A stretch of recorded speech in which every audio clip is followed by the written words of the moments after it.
नमस्कार। मैं ज्योतिषाचार्य नयन कुमार झा। आज हम जानेंगे कि अगर आपकी मीन लग्न की कुंडली है और आपके सप्तम भाव में यानी कि 7th हाउस में अगर बुध स्थित है, या हालांकि कन्या का बुध उच्च का बुध हो गया, तो आपका जीवन साथी कैसा होगा। यानी कि अगर आप लड़का हैं तो आपकी पत्नी कैसी होगी, लड़की हैं तो आपका पति कैसा होगा। सबसे पहली बात, यहां पर उच्च का बुध होना यानी जाहिर सा बात है आपको अच्छे परिवार में विवाह करवाएगा। कोई भी ग्रह जब उच्च का हो जाता है तो उच्च फैमिली में अच्छे परिवार में विवाह करवाएगा।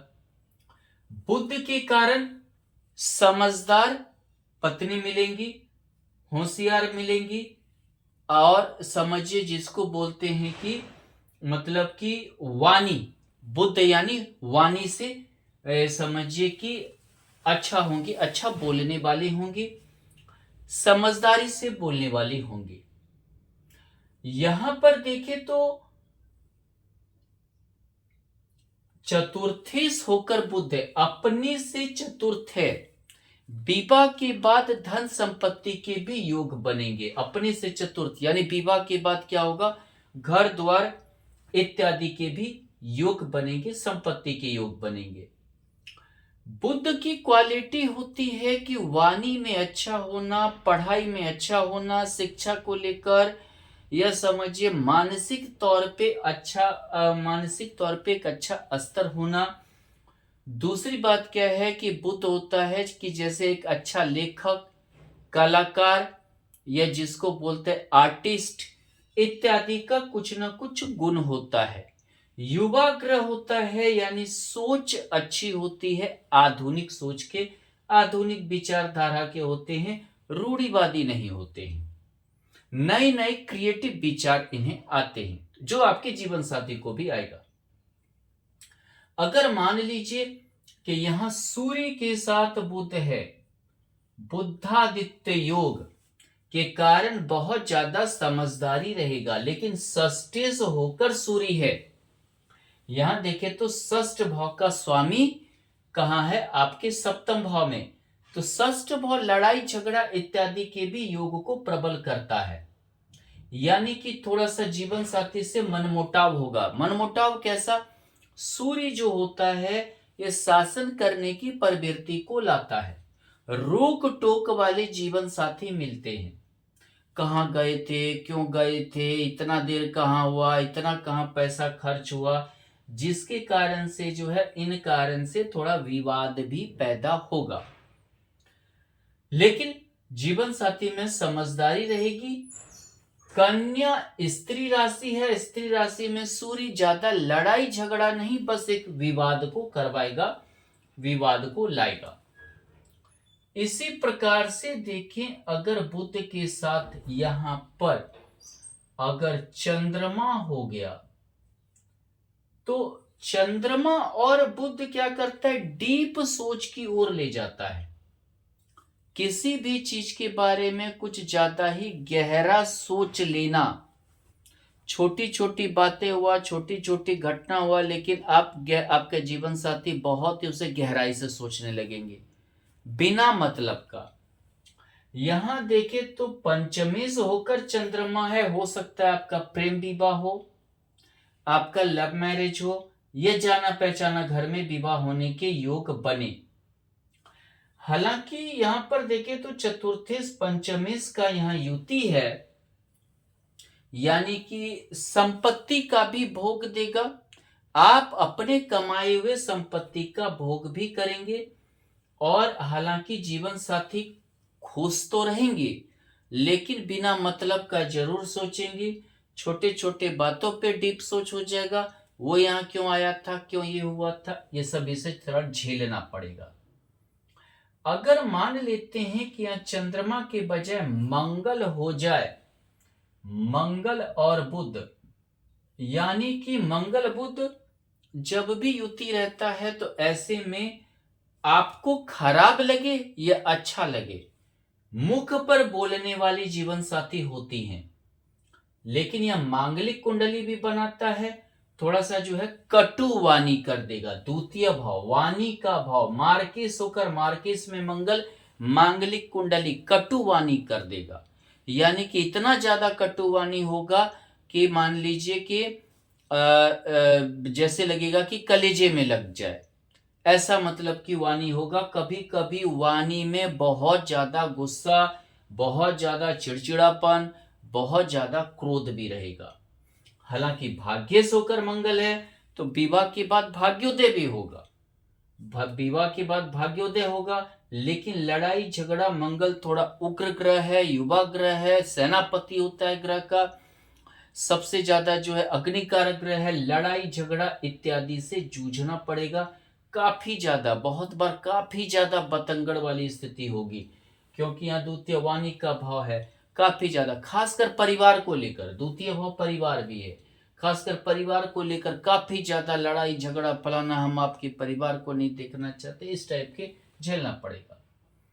अगर मान लीजिए कि यहाँ पर मंगल के बजाय गुरु स्थित है, ये समझिए कि जीवन साथी बहुत पढ़ी लिखी होंगी, हो सकता है आपसे भी ज्यादा पढ़ी लिखी हों और आपसे ज्यादा संस्कारी हों, आपसे ज्यादा मतलब नॉलेज हो, नॉलेज खोज कर यानी खोजी प्रवृत्ति की हूं। लग्नेश सप्तमेश का युति बहुत ही ज्यादा प्रेम करने वाले जीवन साथी होते हैं। यानी आप एक दूसरे से बहुत लगाव, बहुत ही प्रेम करेंगे। थोड़ा बहुत हो भी गया लेकिन आप एक दूसरे के बगैर नहीं रह पाएंगे। दशम में से होकर गुरु होना, हो सकता है आप दोनों का एक ही प्रोफेशन हो। एक प्रोफेशन कहने का अर्थ क्या हुआ, आप टीचर हैं तो आपकी पत्नी भी टीचर है, आप प्रोफेसर हैं तो आपकी पत्नी भी प्रोफेसर है, आप सीए हैं तो आपकी पत्नी भी सीए है, आप डॉक्टर हैं तो आपकी पत्नी भी डॉक्टर है। या दोनों मिलकर या दोनों एक साथ होकर व्यापार या बिजनेस चलाने के योग आपके हो सकते हैं।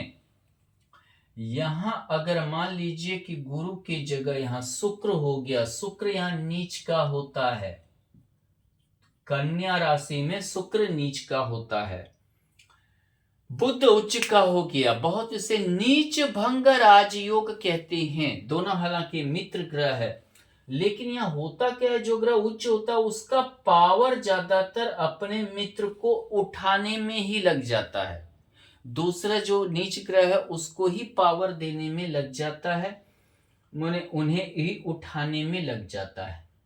ऐसे में तृतीय यश होकर शुक्र है, यानी आपके छोटे छोटे बातों पर जीवन साथी बहुत ज्यादा ध्यान देंगे, छोटे छोटे बातों पर, छोटे छोटे कार्य पर बहुत ज्यादा ध्यान देंगे।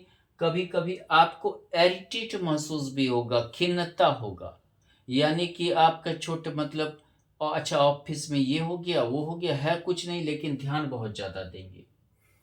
दूसरी बात, अष्टमेश होकर शुक्र है तो थोड़ा सा अगर आप लड़का है तो आपकी पत्नी अपने मायके की ओर आपको खींचना चाहेंगी, मायके के प्रति बोलेंगे कि थोड़ा खर्च करने के लिए, ध्यान देने के लिए, ऐसा हो सकता है।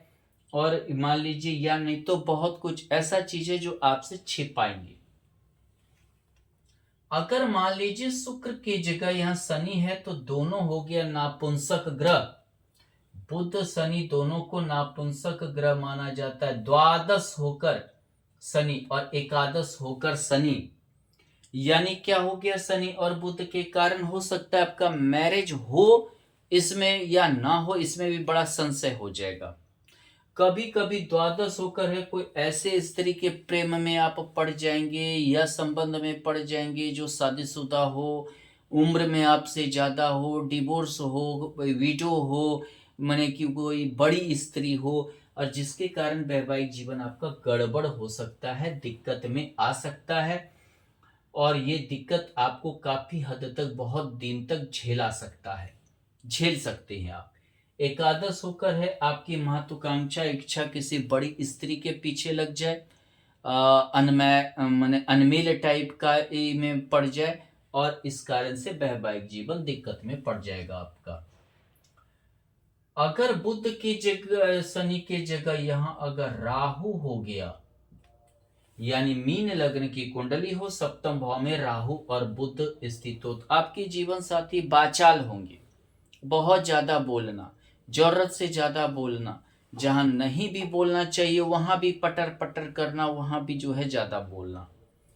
दूसरी बात, हमेशा शक करता है राहु, हमेशा शक की प्रवृत्ति को लाएगा जीवन साथी। मतलब आप दोनों के बीच में थोड़ा शक की प्रवृत्ति लाना, विश्वास का कमी लाना।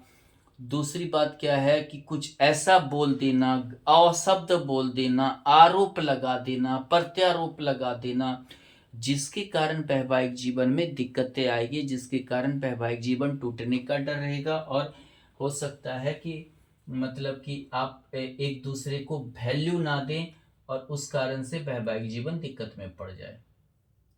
यहां अगर मान लीजिए कि बुध राहु के जगह केतु स्थित है, तो यानी कि दोनों को एक दूसरे के प्रति इंटरेस्ट ही नहीं रहेगा, यानी कि इंटरेस्ट का बहुत ज्यादा कमी रहेगा। आप एक दूसरे को पति पत्नी है या नहीं है, इस चीज को मानने के लिए भी बड़ा माने विचित्र आपको महसूस होगा।